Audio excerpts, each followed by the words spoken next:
American boys, beaten badly. One of the few times in our history. It was a bitter and humiliating experience. And Joe McCloskey was wondering what the folks back home in Cleveland were thinking of him now.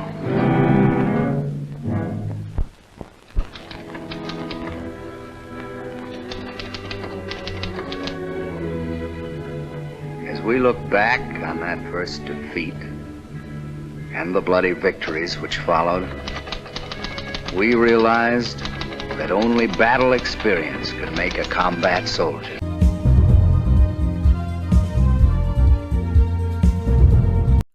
This is Stormdog, and today I'd like to talk about the story of G.I. Joe from 1945. It's a solid war movie in and of itself, with a lot of interesting trivia behind it.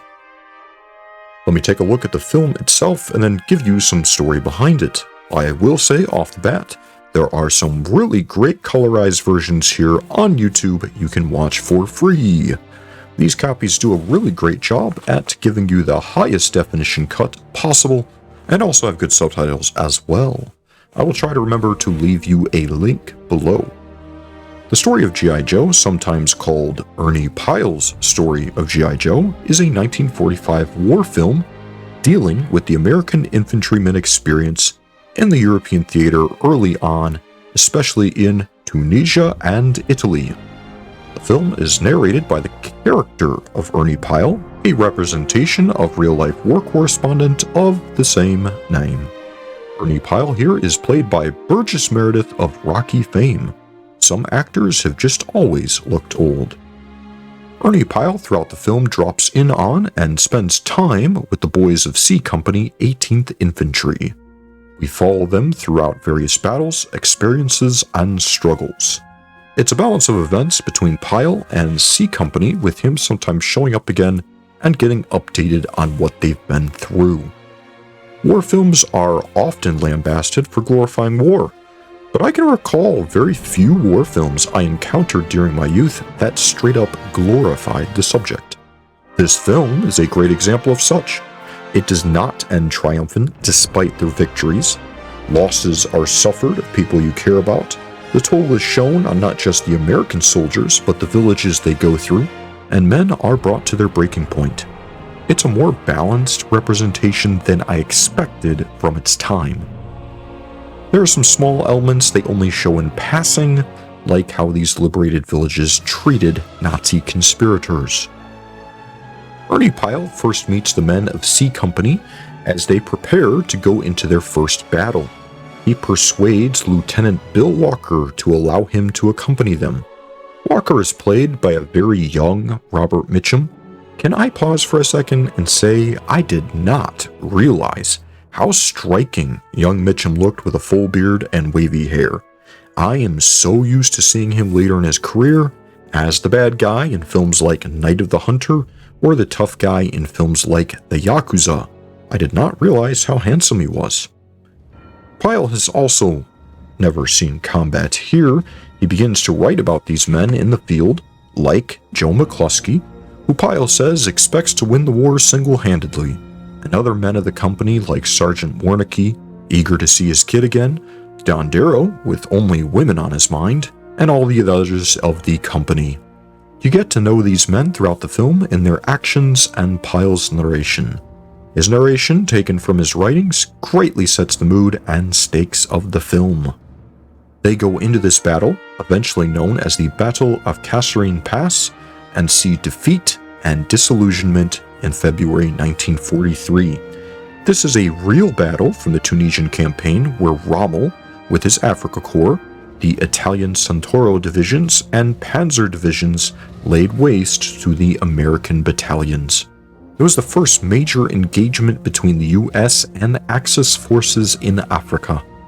The Americans were unprepared, inexperienced, and poorly led. After this, the American Army significantly changed its organizational structure, tactics, and replaced commanders and equipment alike. Pyle leaves them after the battle, and these men battle with thoughts of how disappointed their hometowns must be with them. He sees them again later in Italy as they prepare to take a Nazi-held town. They are now experienced and adept, and their Lieutenant Walker, now promoted, has become a quality leader. He is with them as they retake the town, and here, about 30 minutes into the film, we see our first Nazi. Often throughout the film you see the effects of the Nazis and their attacks, but not often the Nazis themselves. They are this threat looming in the distance, sometimes figuratively, sometimes metaphorically, sometimes literally. There is a great urban combat in this sequence, and the sets are incredible. This movie would be breathtaking if widescreen had been a capability. The glimpse of the world you get through the standard film frame window of yesteryear holds such scenery and power. It's really a testament to the director and/or director of photography. After they take the town, one of the soldiers has a chance to be wedded to his fiancée, a nurse also deployed nearby. Pyle gives her away at the wedding before they quickly dive for cover from the Luftwaffe. The men of C Company are even able to rig up a honeymoon suite of the roughest sort for the newlyweds.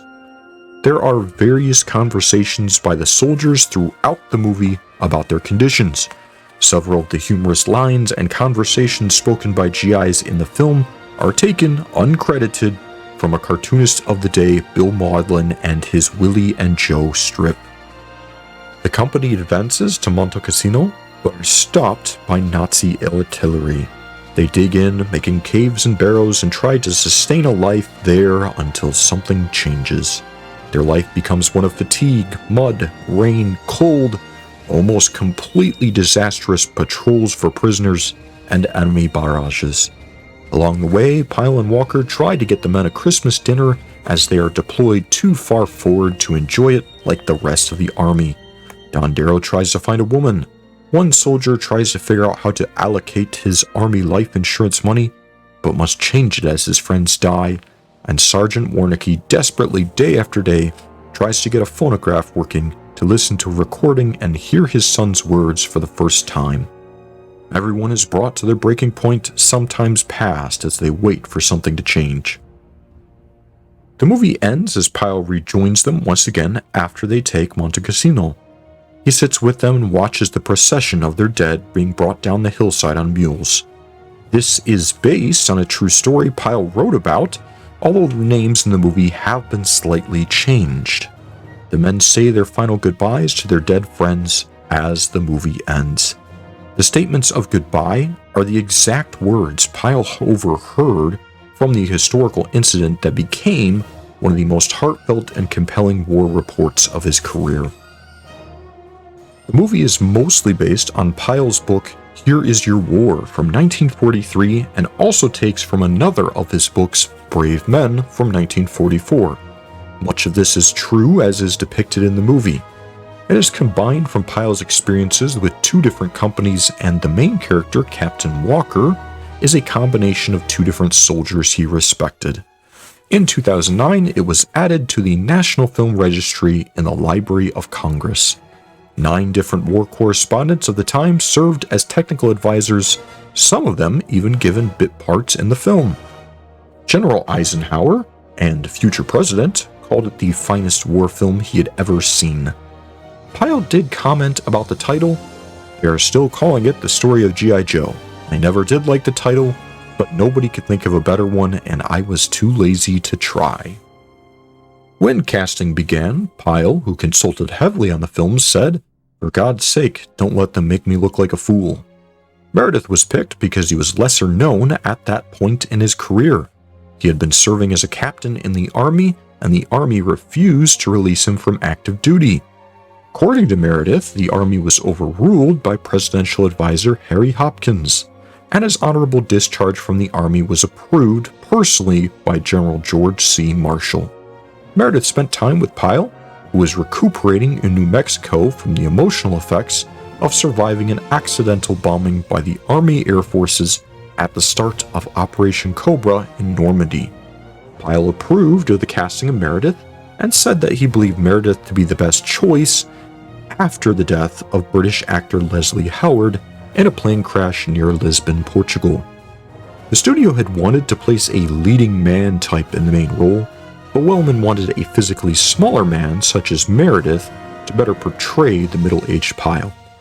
As a compromise, Mitchum was chosen to play Bill Walker. The film was one of Mitchum's earliest starring roles. He served briefly in the Army after the filming of this movie and ended his military career as a private first class. This movie was also his only Academy Award nomination.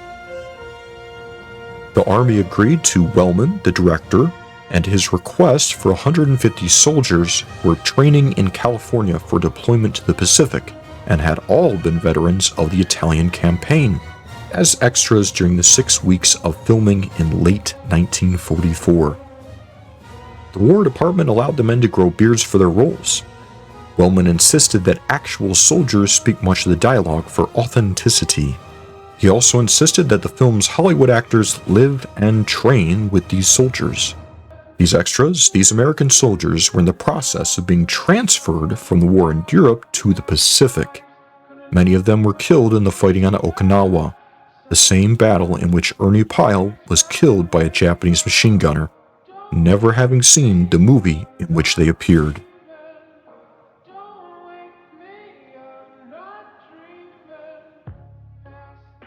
The director, William A. Wellman, nicknamed Wild Bill, was a fighter pilot in World War I and hated the infantry, and therefore had no interest in making a film about them. Producer Lester Cohen tried several times to convince Wellman to direct the film, including showing up uninvited at Christmas with gifts for Wellman's children. Wellman finally agreed to take the job only after meeting and spending several days with Ernie Pyle at Pyle's home in New Mexico, where he saw how much former infantrymen revered him. Wellman directed many classics like the original A Star is Born, Cagney's gangster film The Public Enemy, French Foreign Legion lore classic that led astray many young men, Beau Geste, excellent war film that is also quite realistic, and a personal favorite, Battleground, two back-to-back John Wayne aviation films, Island in the Sky and The High and Mighty, as well as Darby's Rangers about the formation of the Army Rangers. As a young man, Douglas Fairbanks met him and suggested he go to Hollywood, but Wellman wanted to become a flyer. He joined the air wing of the French Foreign Legion and later served with the famous Lafayette Escadrille in World War I. Of the 222 pilots of the group, only 87 survived the war. Wild Bill, a nickname earned during this time that persisted into Hollywood, was shot down during the war. After the war, the U.S. Army Air Corps recruited him to train their pilots. He began flying up to Hollywood to spend time with Fairbanks, who got him some bit acting parts. He was fired from one film by Raoul Walsh, the director, while working on Walsh's film Evangeline in 1919. He was fired for slapping the lead actress, who Wellman did not realize was the director's wife. He was hired by another film company as messenger and worked his way up to being an uncredited director on several films. He soon was being given directorial credit by the studio, but was fired again, this time for asking for a pay raise. He eventually ended up at the company that was soon to become Paramount and got his first major directorial hits there. He was good friends with Gary Cooper during his early successes, but soon decided he hated actors, especially male ones, for their narcissism. He still preferred the male ones to the female ones because he hated how long makeup and hairdressing departments took to prepare. He was known for his masculine, often macho movies, but also was very skilled at directing comedy. He was a hard drinker and his film sets were often riotous. By the end of his life, he had been married 5 times. His final wife has a small part in the story of G.I. Joe as a nurse. He often gave them small parts in his movies. By the end of his life, the new breed of Hollywood could barely stand him as he was, and their words just too masculine. His final film was Lafayette Escadrille in 1958, despite him living until 1975. He was born in 1896, may I note. This final film was heavily tampered with by the studio. Wellman, already hating the system, was pushed over the edge. This film was one he cared deeply about, as it was the story of the brothers in arms he served with. The film came out to mediocre reviews, and Wellman left Hollywood. Notably, his film A Star is Born is remade for almost every single generation, with the last one coming out in 2018. A final bit of unrelated trivia you may have been wondering about. The creator of the G.I. Joe action figure, Hasbro executive Donald Levine, got the idea for the name from this movie. It was originally going to have several names like Rocky the Marine, Ace the Fighter Pilot, Salty the Sailor. Levine was told to keep it to one, and after struggling to name the doll, he saw this movie and then licensed the name. The film is incredible for its time. It still hit me today with the choices made of how to show the experience of these American soldiers, and the tragedy that followed for the men who walked through these film frames. It's so readily available to the public and still has so much to say. Be careful about ever taking a critic's view of a movie until you've watched it itself. That being said, this piece of art sits at a 7 out of 10 on IMDb, a score I agree with soundly. The battle scenes are very well done, and the set's so good I began to wonder if it hadn't been filmed in war-torn Italy in certain sections. The final scenes are haunting, and remind that while war may sometimes be necessary for the good of humanity, there is tragedy on every side and scars left even where human gaze cannot see. Watch the movie for a very unique and true glimpse into history. If you have anything to add to the discussion, I'd love to hear from you down in the comments. And until next time, this has been Stormdog. All right, man, there's a break. Unload.